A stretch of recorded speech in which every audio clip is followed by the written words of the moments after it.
because the bells, the alarm bells, they are ringing non-stop. The time is running very short. There is no more time. Time is finished. Time is finished and mankind is still sleeping. In this month of Safar, so many, they're saying, don't believe those people who say the month of Safar is special and you have to make special istighfar, you have to make special asking for forgiveness. It's not special. Basically, they're saying anytime you're making any special prayer, they're saying don't pray. Not necessary. Just be regular, be normal. Anytime anyone wants to pray, we are encouraging them to pray. You say, okay, I want to celebrate Mawlid on the month of Rabiul Awal. We say that's good. What about if I want to celebrate Mawlid on the month of Rabiul Akhir? I say that's good. What about celebrate Mawlid every month? Why not? Celebrate every day if you want. Because every day we are giving thanks to Allah subhanahu wa ta'ala for making us to be part of the ummah of His most beloved one. Alayhi salatu wassalam. That's okay. But these very sour, very selfish ones, very dry, very dead ones, they say, no, you cannot. That is bid'at. Then what are you going to do? You're going to watch TV? Oh, TV suddenly is not bid'at. Listening to music that pulls you to the dunya is not bid'at. Let's not talk about harams. We don't like to talk about harams. When it comes to worshipping extra, they're saying this is innovation. So, this is the month. This is the month where we need to be more serious, pulling ourselves away from all this foolishness of the world and to be under the protection of Allah subhanahu wa ta'ala and the awliya Allah, trying to connect with them, asking for forgiveness, and to watch ourselves. Watch yourself. Watch what you say. Watch where you are walking. Watch your activities. Watch your intentions. These words are for you and for me. If you don't like, leave it. I'll take it for myself. For the sake of the Holy Prophet ﷺ, we're asking for forgiveness in this month, for us to become strong ones, for the curse not to touch us, for our way to be open, for the nazar to be lifted from us, for the confusion to be away from us, for every opening, dunya and akhirat, for the sake of Allah subhanahu wa ta'ala, to be open for us. Wa min Allahu tawfiq. Al-Fatiha. Amin. Assalamu alaikum wa rahmatullahi wa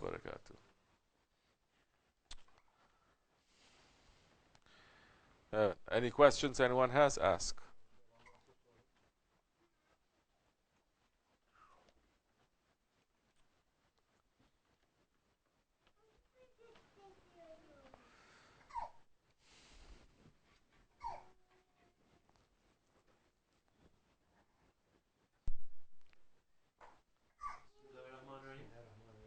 The government in my country has said that Naqshbandi Haqqani Tariqat is a deviation from real Islam.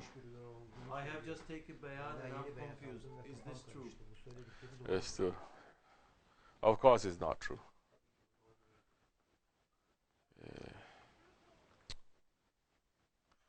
Those who are Wahhabi minded, they're going to say Tasawwuf and Tariqats is a deviation from Islam.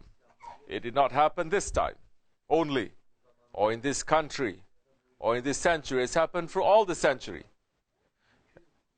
From the beginning of Islam, anyone who is teaching Tasawwuf, Tariqat, what you call Sufism, the others, they're not understanding because their faith and their level is not there, and they say this deviation, and they say this is wrong.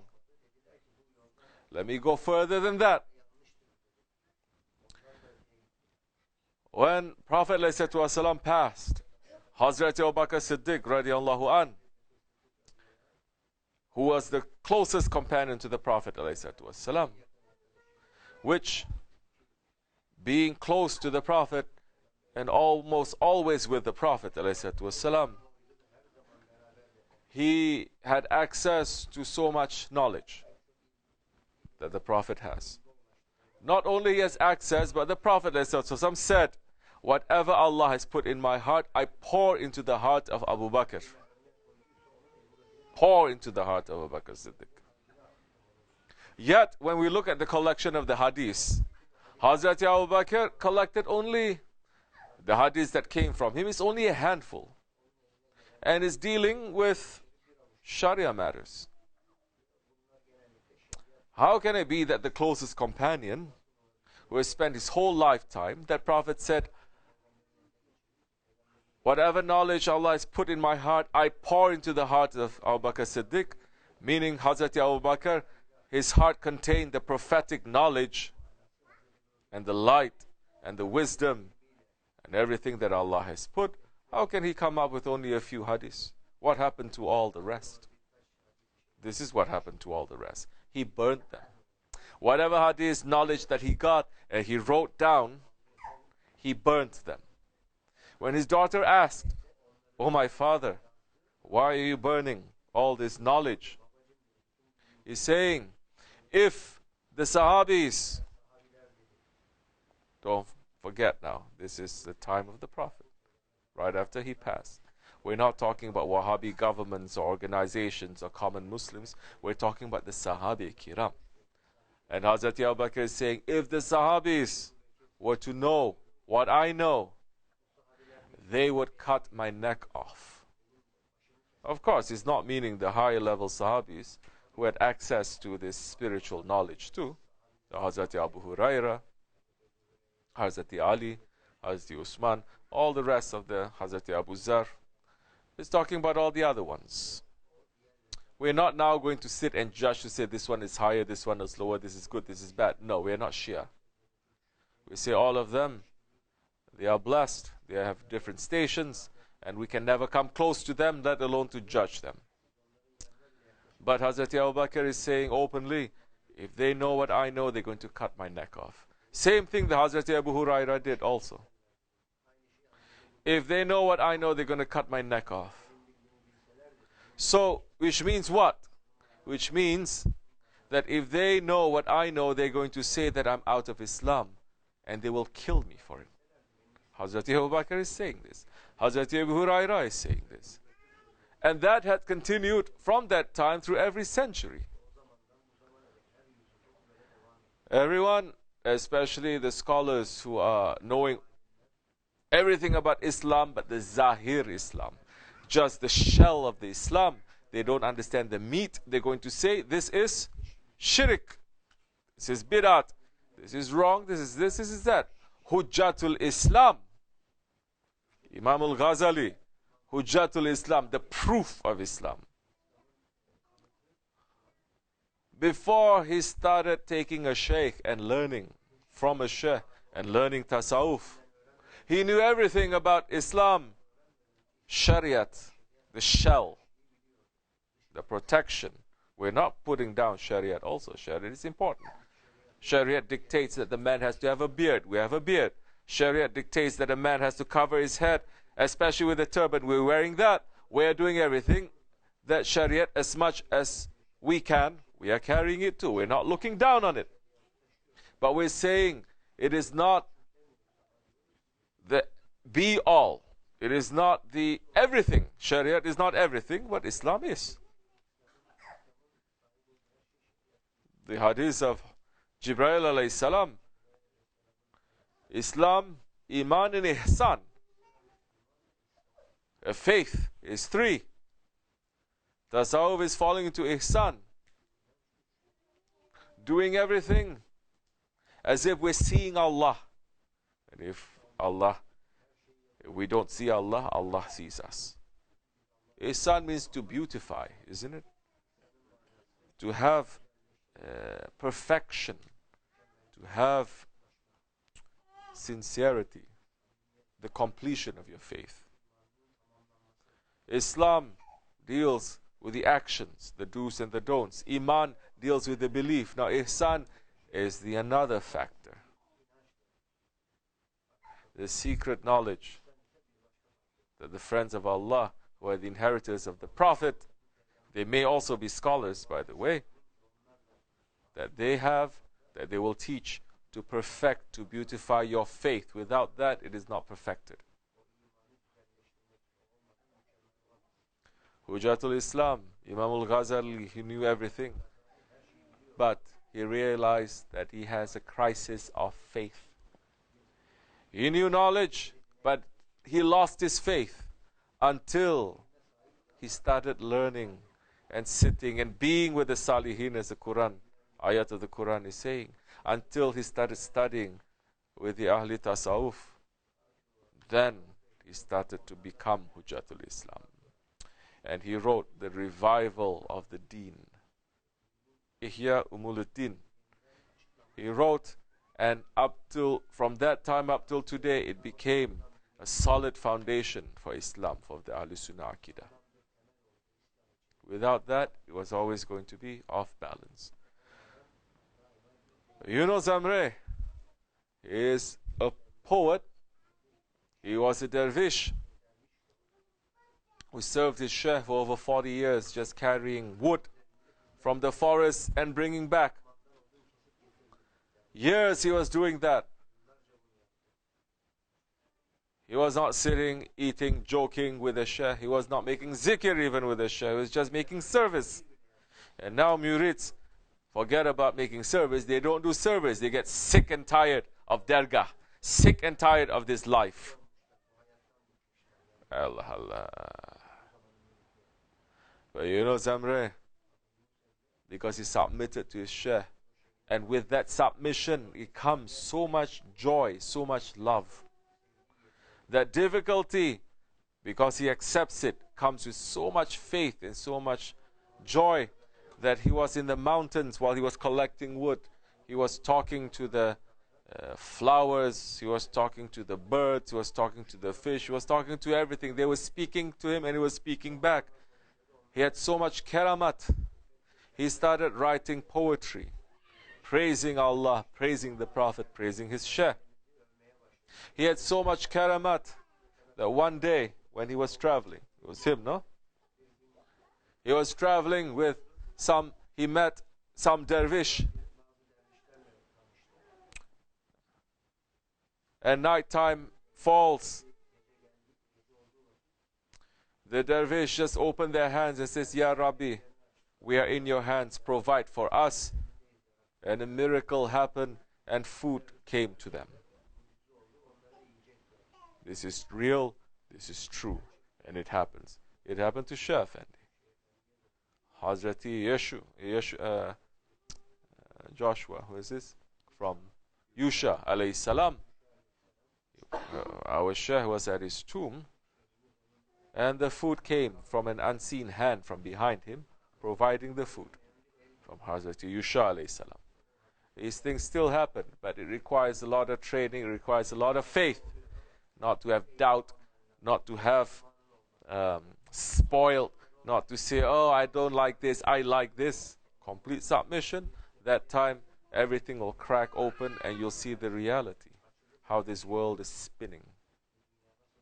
So, the dervish asked, Ya Rabbi, provide for us. Food was given. It appeared. The dervish and Yunus Emre started eating. Alhamdulillah. The next night, the other dervish asked. Food suddenly appeared again. The third night, they turned to Yunus Emre. Yunus Emre, he didn't think he was an awliya. Now so many coming to tarikats thinking they're awliya. So many just because they're making a couple of zikr, they think they're awliya. Some having dreams a little bit here and there, they think they're such high level. They go around telling people, I'm high level. I make zikr everywhere. Some, just because they have some sort of vision, then they think that they are somewhere. Shaitan plays tricks with you. Don't. Easily look how a Shaykh and how the ones that he has trained, how they live, how they speak, how they handle such matters, follow them. Any deviation that you take, it will bring you to disaster that time. Because now Dajjal is everywhere and is tricking especially the Ahli Tariqat people. But Yunus Emre, so much miracles he had, he never thought that he was anyone. So those two dervishes, they said, yeah, they said, now, because they are very humble people, they don't go saying, introducing themselves. No, they don't speak too much too. They said, now you pray for us. We've come, we prayed before for Allah to send us rizq, sustenance, and Allah answered our prayers. Now you pray. Maybe we will get something better. Now Yunus Emre, he started shivering. And he said, these are such high-level murids, high-level dervishes. That time, in the murids, everyone was able to make miracles. Now it's all gone because the heart is filled just with dunya and pleasing your ego non-stop. What you want, your pleasure, non-stop. So, Yunus Emre then opened his hands, saying, now I'm in trouble.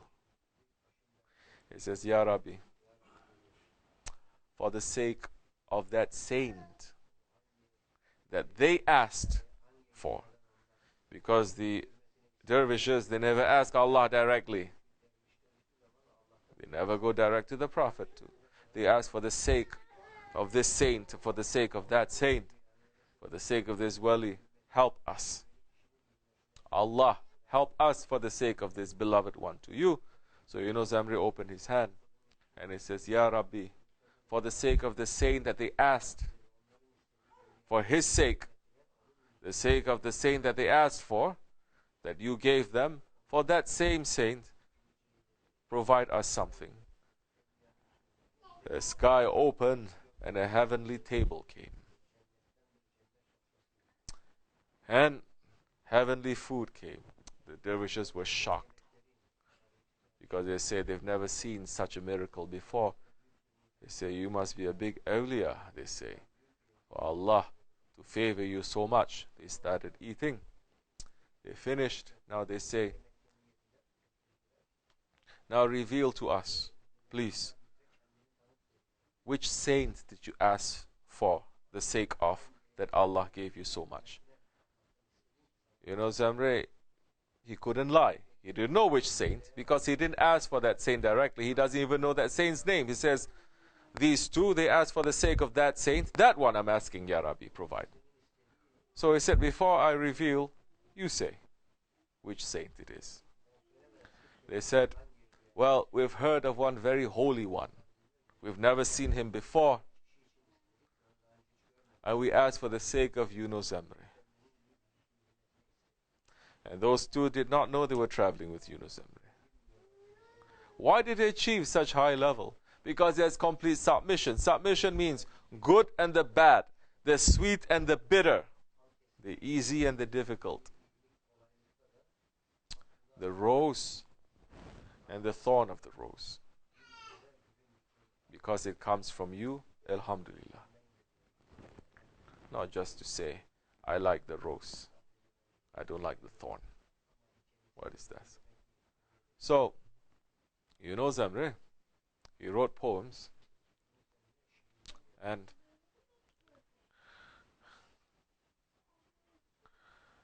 in the poetry that he wrote, praising so much Holy Prophet ﷺ, praising his Shaykh, praising the awliya Allah, there's so many things there that the normal people, when they see, they're going to say, this is wrong. But he also wrote that in his poem. In fact, he wrote certain other things that later they discovered to be true. Sometime later, there was one mullah. You know mullah? The Sharia type, scholar type people who don't have too much spirituality. He was in charge of a library, and the library was keeping the poems of Yunus Emre, the original. So he took it, he read, He says, what? Saying this about awliya Allah, saying this about man, giving him some attributes of this, says this is shirk. So he was sitting by the river, he was reading the poem of Yunus Emre, the collection. He says this is shirk. He tear it, he throw it into the water. He read, says this is also shirk. Oh, throw it into the water. He read, says this is bigger shirk. He started tearing hundreds of thousands of poems, throwing it into the water. Finally, he came to one poem, and that poem is saying, and this is addressed to you, O Mullah Qasim, that you sit and you judge me saying that I commit shirk. That's the time he dropped the book, he got shocked, and he says, Astaghfirullah. What a great one, beloved one of Allah. This is talking to me years later. But now all the poems, they are lost. Awliya Allah, they are saying the poems, the ilahis, they are brought to the ocean. And the fishes, they are singing the ilahis of Yunus Emre. He was praised so much by Jalaluddin Rumi, Qaddasallahu Sir, that we are entering into his Mawlid time of Hazrati Rumi. Hazrati Rumi is saying, whenever I move to one station higher, I see the footprints of Yunus Emre. Whenever I rise, I see the footprints of Yunus Emre. So Ahli Tariqat, they've always been misunderstood. They've always been labeled as deviants. They've always been labeled as being out of Islam. But it's clear. Just look. If they are carrying the Shariat and the Tariqat, they're okay. If they're just carrying the Tariqat without the Shariat, put a big question mark there. Definitely. Those groups that is carrying both, it's okay. Are we carrying both? Alhamdulillah, with the blessings of our Shaykh, we're doing that. Are we getting criticism from people? Yes, from both. Why you do too much zikr, and why you are wearing too much sunnah. From both sides, they're saying. So, it's okay. Don't get confused. Because now, religion, especially if it's official, if there is official stamp of approval, to know in this Akhir Zaman, officiality means there's a big question mark there.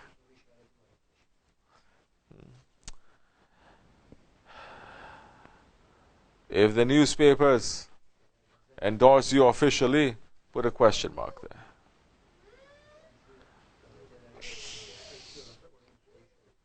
This world recognizes you, this world right now, from regimes to media to celebrity status to internet. If they approve you, if they boost you, if they encourage you, put a question mark there. Because real Islam, from the beginning up till now, always they are running to destroy it, to put it under their feet. If the enemies of Islam is boosting, there must be something wrong. So, don't be confused. Inshallah Rahman, we are just trying to be the humble servants of Allah, to be sincere. Assalamu alaikum wa rahmatullah. Okay. Bring that to you. Do we need to have wudu when drinking water or looking at the mirror? Bismillahir Rahmanir Rahim. You need to have wudu for everything. Oh, I get Wahhabis criticizing me too. It says, why you have to have wudu for everything? Wudu is only for praying, man. You have to have wudu only to pray. Other than praying, you don't have to have wudu. Prophet ﷺ says, if you have wudu, whatever you do is considered worship. To have wudu on top of wudu is to have light on top of light. In fact, on the day of judgment, there will be groups of people that their limbs will be shining. Prophet, this is Hadith Sharif. Because they always keep their wudu. So if you want to be dark and ugly and smelly, on the day of judgment and on this day, like these Wahhabis, then don't take wudu. Now, am I saying if you don't have wudu, you cannot drink water, you cannot look at the mirror? I'm not saying that. I'm saying it is good to have wudu. The way that they teach us to have wudu all the time, and yes, we don't eat or drink anything without wudu in our group, in our jamaat. Emergency, it's okay a little bit here and there, but now it comes to manners. Manners, it's better to have wudu. We don't have wudu, don't even do a job. Don't work. We have to have wudu. That was how the empire, the Ottoman Empire, was built, by people who have wudu. So, looking at the mirror, I know some people, they like to look at the mirror. Both feet, they are in the grave, they still look to the mirror. But you have to have wudu. It's better to have wudu. If you don't have wudu, I'm not giving a fatwa to say it is haram, you're going to have guna. But these things are not difficult for us because we are doing it and we like to do it. Once we like doing something that is sunnah, Allah sends a support to us and we like doing it. Once you like doing it, it is not like these other ones where they force themselves to do it and they feel with so much anger and hate, and when they see people don't do it, they get very upset with them. We don't get upset. I'm not going to get upset with people who don't have wudu. I'm just going to think it's pretty funny. Then I say it's better like this. Then they get pulled. Then they do it the right way. I'm not going to get upset. So, as you like. Don't look into the mirror too much. It's no good. Drink water, it's okay. But don't drink water standing up. Drink water sitting down. It's sunnat to sit. Drink water sipping, not glugging it down. Drink water before you eat. Sunnat, not to drink water while you're eating. If you can carry it, little bit here and there. Now they discover health-wise also for your digestion and for everything. The doctors, the kafir doctors, they are saying, unbeliever doctor, they are saying, don't drink water when you're eating to help your digestion. Right, doctor? Yeah. See, we have everything in Islam. Alhamdulillah. Assalamu alaikum wa rahmatullah. Never. If you have a friend who is doing something wrong and you know it's wrong, what is the best way to address them, especially if their faith in Allah isn't that strong? Pray for them. Don't force them. Don't even give them advice. Pray for them first. There are different ways to persuade someone without giving advice like that. To say, oh, you're doing something wrong. Nobody ever wants to hear, especially if their faith is not strong. Nobody ever wants to hear that they are wrong and you are right. This is when it comes into teaching. And there are certain subtleties in teaching. So there are sometimes, as a teacher, when the students, they know you and you know them, and you say, okay, now we're going to do away with all convention. I'm going to tell you straight, like this or like that, because they are ready. The teacher doesn't mince the words, doesn't speak so nicely and delicately. You say straight because you trust, and you say, okay, just I want as much as you can. Those who are still filled with the ego, then you have to speak to them nicely and delicately, otherwise they can get offended. But they have to pass through that too. If you want the real teaching, then that time is not about praise. It's about what you need to know. What you need to know, it must rest on what you don't know. If you admit you don't know that, then that time you will know. If you say, I know, then that time you will not know. If you come with a full glass, they cannot fill it up. Come with an empty cup, they can fill it up. So, but pray for that friend. Ask for holy people to pray for them. And act good, behave well by yourself as a lifestyle. your own behavior, that way you can influence them. Inshallah. Assalamu alaikum wa rahmatullah. Okay.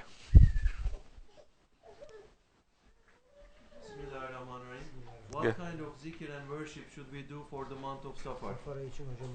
Bismillah ar-Rahman ar-Rahim. I don't want to say too much because people, they hardly do. Enough to say that make 500 astaghfirullah every day. Or make 1,000 astaghfirullah every day if you can. If you want, make extra 2 rakats before you go to sleep. Salatul Tawbah. Recite Fatiha 1 time. Ikhlas 1 time. You want to recite Ikhlas 3 times? Go ahead. You want to recite Ikhlas 11 times? Go ahead.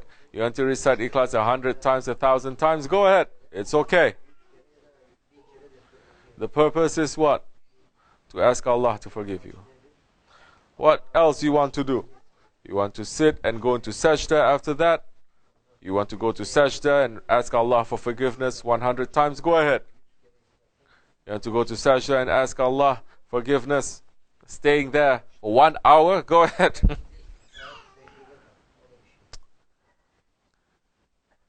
Sit somewhere, say astaghfirullah, and really look at the bad habits that you have. Ask Allah for forgiveness for them, and pray to find a way out from those bad habits. It could be something physical, it could be emotional, it can be a bad habit from the way you talk, the way you think. It can be a bad habit that you don't even know is a bad habit. So, you should ask for that, then that time you're going to make very effective changes in your life. Okay. Assalamu alaikum wa rahmatullah. Afiyat olsun. Say. Bismillahirrahmanirrahim. The weather and climate around the world seem to have gone crazy. Are disasters like floods and hurricanes punishments? Well, you can't really say that they are blessings. There is a blessing in it, but it's not a blessing. Yes, these are punishments. So many people, especially, forget about the West. The West, they don't want to say it. They've forgotten how to say it. They used to say it's the hand of God. You say it's a punishment. But now, if you say it, they say, oh, you are cultish, you are extremist, you are this and you are that. You are crazy. It is not. They're trying to divorce now, don't you see? See, everything, it's just weather. It's just geological. It's just climate. It's nothing to do with the creator of the weather. You see? If there's a snowstorm, they don't say because Allah is sending. They say, no, because, the wind blowing from here, and the snow blowing from there, and the cold air push up, the hot air push down. Everything. That's why it's happening like that. Weatherman coming, smiling, showing his clean teeth, and showing the air here and air there. And this is why it's happening. Huh? Right? It's nothing to do with the creator of climate. Nothing to do with Allah. That's the whole plan, to separate that.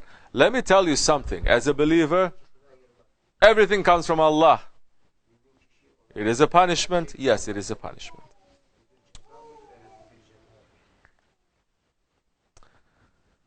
Holy Prophet ﷺ, there was a time when he sees dark clouds coming, he would rush out to look at the clouds. He'll go back into his house and he'll start praying to Allah, saying, Ya Rabbi, please do not punish my nation with this storm like you punished the nation of Ad and Samud. That Allah subhanahu wa ta'ala sent a sandstorm that stripped them bare, stripped their skeletons, stripped their whole city. Because why? Because Holy Prophet saw a cloud. But his nation, especially now, is divorcing. So don't even say that all these floods that's happening, especially in Muslim nations, now Muslims are saying, don't say it is coming from Allah. It is not coming from Allah. How you can say? Especially they say all these weather changes that are happening and it's punishing the poor people. not punishing the bad people. How you can say it's coming from Allah? Allah does as He likes. Number one, in these days when there is punishment coming, it's going to affect everyone, good and bad, rich and poor, holy or not holy. If you're a holy, good person, the person doesn't mind if Allah takes their life. Because they die as a martyr, they go to higher stations. Only those who love the dunya and they hate the akhirat, they'll find a problem with that. And the day of the Akhir Zaman, the judgment day, draws near because Allah is going to collect all the believers and remove them, isn't it? Judgment day is not going to happen until Allah removes everyone that says Allah. Until there's not one person in the world that says Allah, that's when the world will start folding itself. Everything is going to be destroyed. So if something happens and it affects the poor people, affects the people of faith, Allah knows what He's doing. Yes, it is a punishment. May Allah not punish us. We are not asking to be tested. May Allah not test us.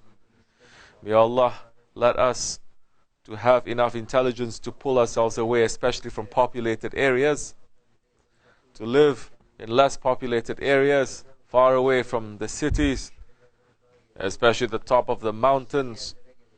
The purpose is not to run away from the azab of Allah. The purpose is to worship Allah and to live a simple life away from the confusion of the cities. Whether Allah is going to send punishment to them or not doesn't matter. As a believer in the Akhir Zaman, we're pulling ourselves out to be able to live a simple life, to be able to worship Allah. That is important. To be able to be free from fitna. That is important. But yes, definitely in this Akhir Zaman is affecting. May Allah keep us in safety. Assalamu alaikum wa rahmatullah. Ashka. Bismillahirrahmanirrahim. What is the proper adab for going to a grave of our family member and the tomb of a saint or a holy one? Bismillahirrahmanirrahim. Enter with humbleness, with humility. Recite one Fatiha, 11 Ikhlas. You may kiss the threshold if it's a holy one, a saint. Go to the tomb, to the feet side. Don't go to the head side. Show your humility. Go to the feet side. Put your head there. If you want, if you don't want, just stand. Put your hand out and recite Fatiha, 11 Ikhlas. For the sake of that one, ask Allah subhanahu wa ta'ala for the barakat of this holy one. And pray and make a dua. Pray 2 rakat salatul maqam. You may pray. And sit and be with that one for a while. Make some zikr. Read some yasin if you can. Recite some salawats and be with them. Ask them for help. They are alive. It is as if you're visiting a living Shaykh. What do you do when you visit a living Shaykh? You come, you be humble, you kiss his hand, no? And you ask him to pray for you. Similar. Because they are fresh and they are alive in their grave. The tomb of a holy person does not only mean that their physical body is buried there. There are certain saints that they are so holy that they have several tombs.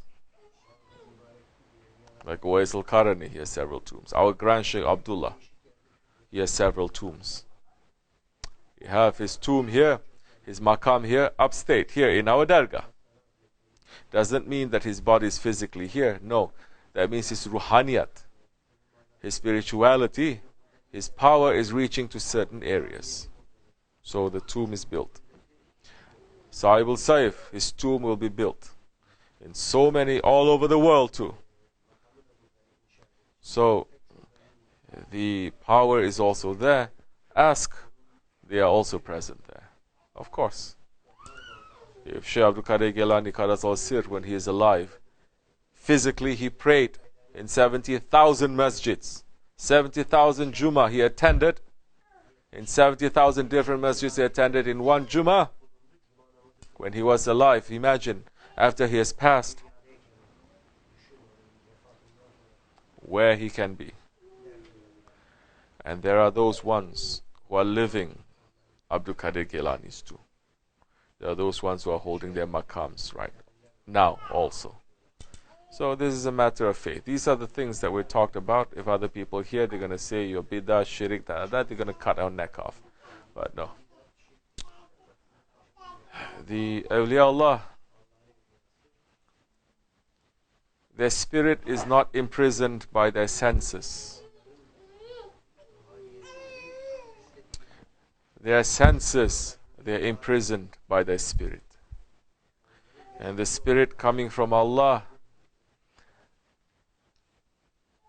whatever that is coming from Allah that the spirit has, the spirit is not subject to the rules of nature and the rules of creation. Tai zaman, tai mekan. Time within time, space within space.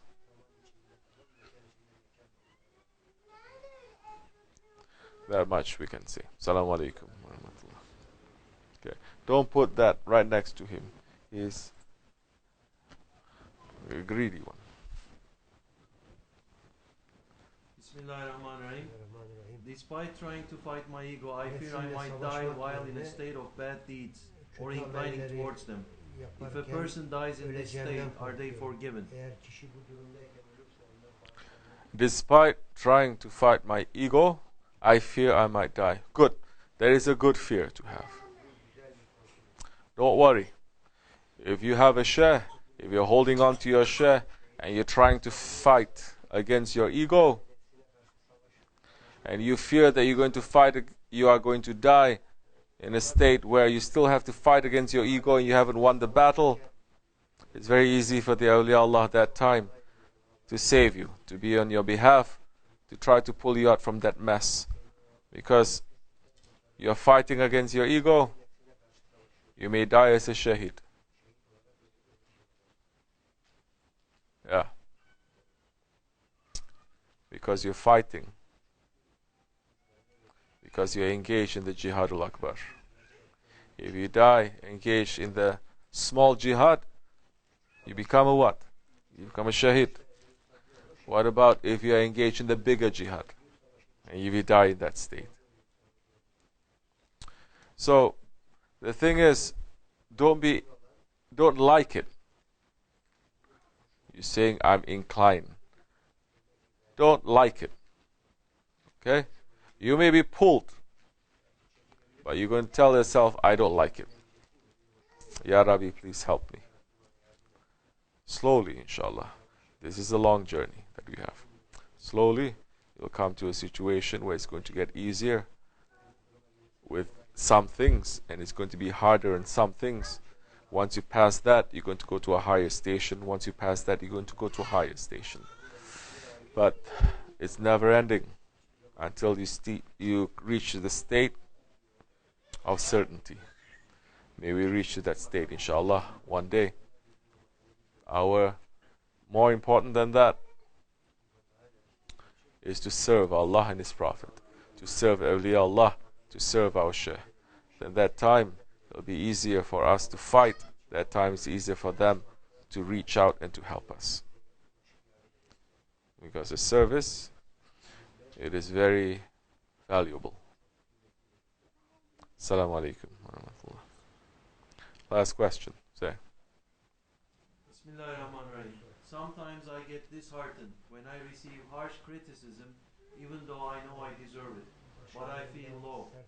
Later I realize and find myself dealing with my family with the same harshness when I don't like something they do. I feel like a munafiq. How do I stop this cycle? It's very easy. How are you going to stop it? You're going to control yourself. You're going to look those ones that is causing you hardship, for you to lose your temper. Say, I did the same to my Lord. There's a time you're going to swallow your anger, and you're going to try to find a way to teach or to correct that matter without getting upset, while you understand how much grief you cause to your Lord, to your Prophet, to your teacher, to your Shaykh. That's the time you're going to understand and you're going to feel ashamed. Turn that shame from anger to more being humble. To say Astaghfirullah. Then laugh at yourself. Laugh at yourself. And say, oh, what a problem I caused to those ones. So, harsh criticism also, make sure you get it from the right sources. Doesn't mean you can get it from anyone. I'm not saying that you should get upset with people. Don't get upset. But if your Shaykh is yelling at you, you have to accept. It's okay. Now, if your children are yelling at you and criticizing you harshly, that's completely different. You don't have to accept. If your boss is yelling at you because of the bad work that you are doing, you have to accept because it's not personal. So many times, believe me, the Shaykh yelling at you is not personal. It's nothing to do with you as a person. The Shaykh loves you. The Shaykh loves you so much that the Shaykh is going down and bringing you up. It's nothing to do with you. If the Shaykh doesn't love you, why he's being around you? Why he's putting so much energy and time? Why he's waking up in the middle of the night to pray for you? 24 hours is praying for you. Praying to Allah, always trying to ask you to get out from that mess. It's not to do to you as a person, but he doesn't like. The enemy that is inside of you, your ego, that is trying to sabotage you. The evil that is inside of you, that is trying to destroy his work and your work. That's why they get upset with you. But it's very easy now for people to mix the two up and to say, oh, Shaykh is upset, he hates me. Or Hoja hates me, doesn't like me. I don't think he likes me. It's nothing to do whether I like you or not. There are certain things that is clear, is wrong, it is my job to say. Sometimes I will say it nicely. If that doesn't work, I'll try something else. If that doesn't work, I'll try something else until it reaches. So, we are all servants of Allah. No one is perfect. Definitely. I'm not saying we are perfect, I'm perfect. No. Don't worry. I'm getting a different squeezing also from Shaykh Efendi. That we should not be talking about too much anyway. But I'm not exempt from it too. So we must come out from this childish understanding. Just because someone says, come here, oh, good boy, that means the person loves us. You will say, oh, sit over there, bad boy, that means the person hates us. We need to get out from this childish understanding. Maybe the one who says, come here, good boy, that one is evil. And he has a game that he's going to play to you, to destroy you. Maybe that one who says, sit over there, don't speak. Maybe that one is trying to save you. But people are so spoiled and they're so blind that they just want what is outside. They don't care what is inside. Should not be. May Allah forgive me and bless all of you. Inshallah Rahman, tomorrow, if you have other questions, we will answer them. If not, have a good night. I will see you tomorrow. And inshallah Rahman, may we find safety in this month for us to have more energy to serve our Shaykh better. Al-Fatiha. Assalamu alaikum wa rahmatullah. Have a good night. Afiyat also.